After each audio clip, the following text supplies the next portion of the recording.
Vazhdojmë që të parën të përgatisim shërbetin. Zakonisht kur përgatisim ëmbëlsira me shërbet, është mirë që të parën të zjeni dhe kështu do të kemi kohë që të ftofet shërbeti.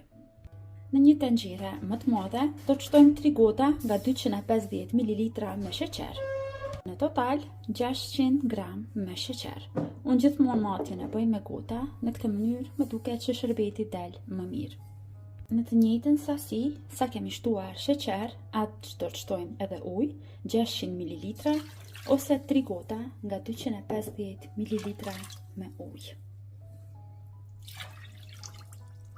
Përpara se ta vendosim në zjarr që të zihet shërbeti, është mirë që ta përzieni mirë me sheqerin që tretet e uji. Në këtë mënyrë ju merr ngjyrë më të bukur shërbeti dhe nuk karamelizohet sheqeri. Vazhdojmë tani e zijmë në zjarr mesatar nga momenti që do të fillon që të vlon shërbeti, fiks për 10 minuta. Ndërkohë që shërbeti zihet, ne vazhdojmë që ta bëjmë gati brumin e revanisë. Në njën më të madhe do të shtojmë 4 vezë. Vezët duhet që t'jenë në ambient dhome, jo të qeni direkt nga frigoriferi. Si për vezëve, do të shtojmë një gotë 250 ml me sheqer. Si ju thash në fillim të videos, matja e kësaj ëmbëlsire është me gota, nuk është me gram. I bëjmë bashkë dhe vazhdojmë tani me tel kuzhine, përzijmë derisa sheqeri dhe vezët të shkumohen pak. Nuk ka nevojë që të përdorni mikser në këtë recetë, e gjithë përzierja bëhet vetëm me tel kuzhine. Shtojmë një gotë 250 ml me vaj. Vazhdojmë që brenda të brumit shtojmë edhe 100 gram ara, një gotë 250 ml me miell, një pako pluhur për pjekje, si dhe një vanilë sheqer. Vazhdojmë përzijemi edhe një herë, derisa gjithë këta produkte që kemi shtuar brenda të bëhen bashkë një herë dhe pastaj vazhdojmë këtu ta shtojmë kadaifin.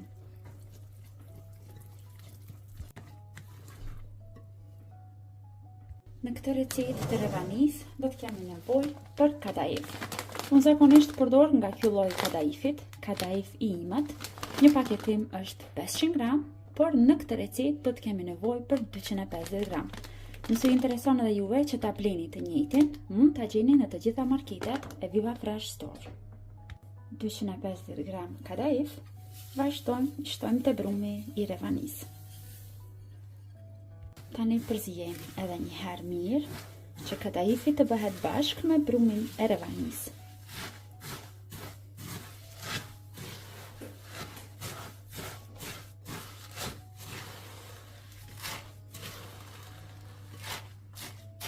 Duhet fitoni një masë të tillë, pra duke të trosh, ashtu duhet që t'jetë.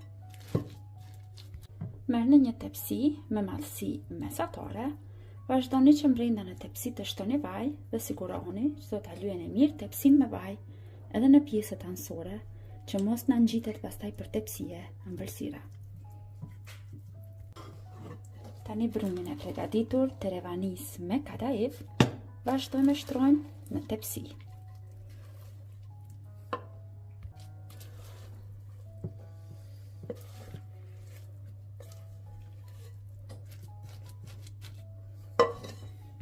Me ndihmën e lugës, vazhdojmë që ta shtypim dhe ta përhapim në tepsi në mënyrë të barabartë.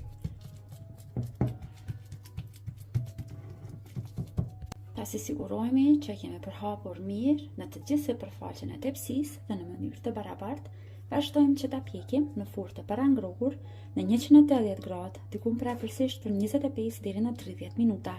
Këto ëmbëlsira nuk duhet që ta ngutni dhe ta pjekni në temperatura të larta, për shkak se kadaifi duhet që të thahet ngadalë në furrë.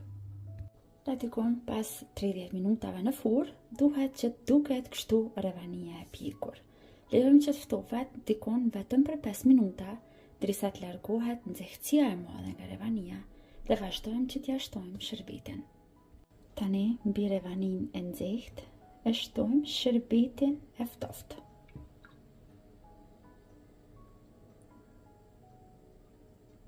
Ta vreni se si kjo ëmbëlsirë e thith me njëherë shërbetin brenda.